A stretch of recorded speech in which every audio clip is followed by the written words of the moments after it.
Hello my friends and welcome back. Thank you very much for being with me again today. Finally I hear Russia or Russian leadership through Peskov coming out and saying something like an alpha male, let's put it this way, where it says, no, there's nothing to talk about, anything, why should we meet? Instead of, as before, we're always ready to talk with the United States. We're already open, and please, Biden, if you have some time, we can talk, please. Kind of like that. That's how I took it, and I didn't like it, because it was no reason to behave like that. To me, it showed the weakness. And I'm eager always. Yeah, I made a reference to a woman already, always ready, waiting in bed. Yeah, I'm ready whenever you're ready, honey. Oh yeah, baby, I'll be back whenever. I'm just gonna go. No, and she's already ready. Or you are always ready for her, and she goes around. It goes both ways. Who's in charge? The person who's always ready and waiting, or the other one who's just fucking around and going around? I'll come when I feel like. So that's kind of like I perceived when Russia was ready to negotiate and to talk with the United States. When the United States is ready, when you're ready, we'll be waiting for you here. And now it seems like they finally, maybe, I hope this is just not just one example, they say, you know what, we don't give a fuck off, basically. So here it is, an article from Republic World from November 18th, 2022. And I'm reading the title. Russia has no plans for a summit with US, says there is nothing to discuss. So, bye-bye. Russia has stated that as of now, there are no plans for a Russia-US summit. And I'm quoting, a summit is out of the question at the moment, Dmitry Peskov said. Russia has stated that there are no plans for a Russia-US summit as of now. Kremlin spokesman said on Thursday that a Russia-US summit is not on the cards as there is nothing to discuss about Ukraine. And I'm quoting, a summit is out of the question at the moment, Dmitry Peskov said as per Sputnik. Peskov's statements come after a statement by Russia's Deputy Foreign Minister Sergei Ryabko suggesting that Russia and the US could meet. Sergei Ryabko said that the meeting will be about nuclear proliferation and strategic stability, not Ukraine. I heard about that being in Egypt or something, and then I heard Turkey. And meanwhile, the Russia-Ukraine war continues, and as per a report from BBC News, nearly 10 million people in Ukraine have no access to electricity. And I'm quoting, as for the topic of Ukraine, we have nothing to discuss with them, the Americans there.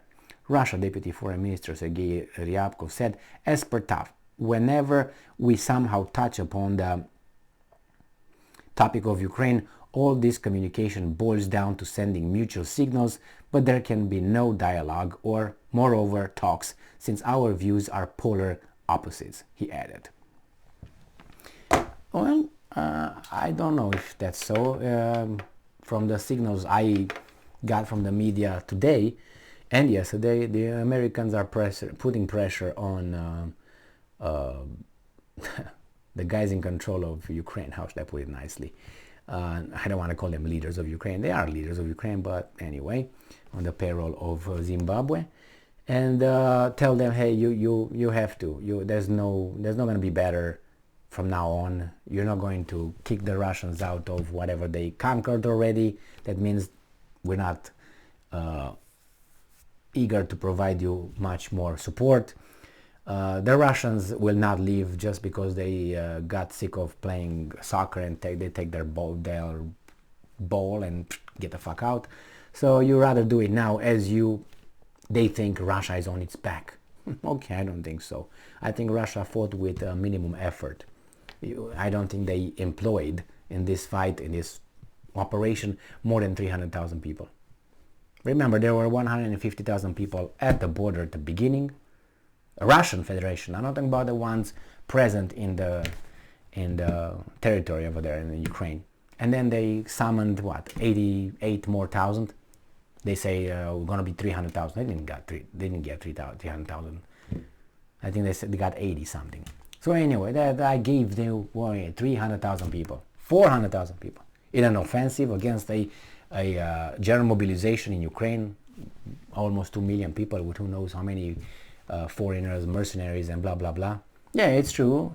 Russia fought with its auxiliary forces from Syria, from wherever it came, Kadyrov, the Donbass, Donetsk, Lugansk, whatever, Kherson and all that, Crimea, but not with Russians from Russia, the Russian military.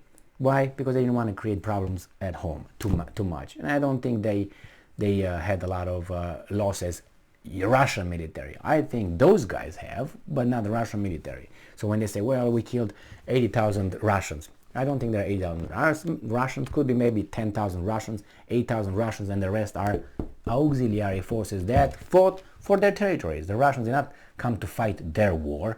They said, we're going to help you, but you're the ones right there and fight for your freedom, for your country, future, no, part of Russia eventually.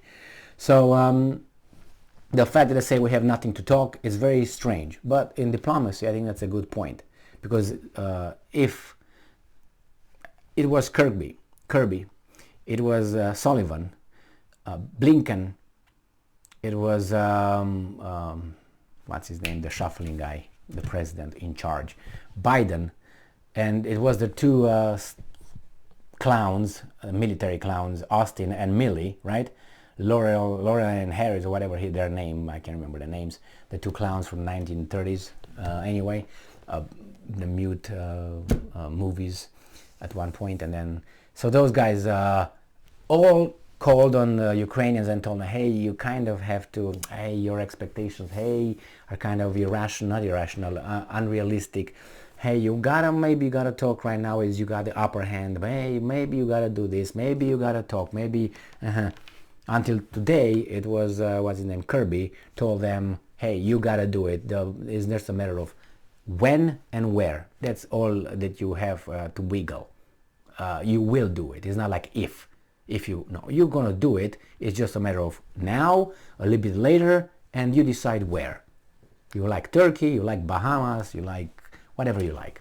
But so then Russia said, oh, these guys are no. And then the media, NBC News, I had an article today, I made a video on the West is losing support, is losing cracks. We're not going to support you guys because these guys saw what the Americans are doing. They say, okay, stop, time out, don't send anything, wait, see what's happening here. And they wait to see what the four little pigs over there, the kosher guys of Ukraine, in Ukraine, will decide. Will they do what the masters told them, or they will not do? We'll find out that in probably tomorrow.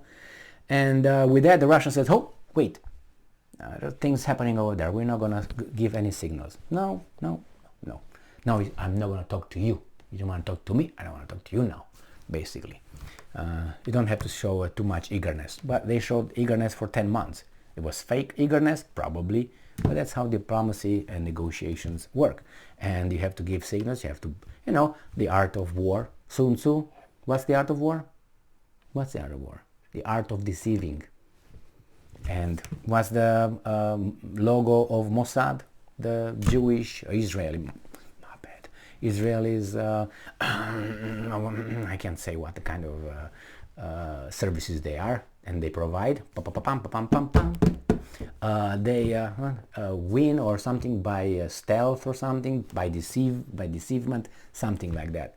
So accomplished by deceiving, or Sun Tzu. But they're older than Sun Tzu. They're the oldest man. What are they? They got Adam. Oh, they don't have Adam. Yeah, they do, because they wrote the Torah.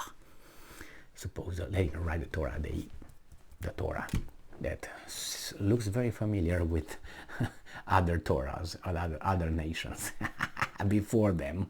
But anyway, thank you very much for being with me again today. I'm glad that the Russians are just, no, I have nothing to talk to you. Mind your own business, solve your problems there. Stay strong, stay smart, look for the truth, and be just.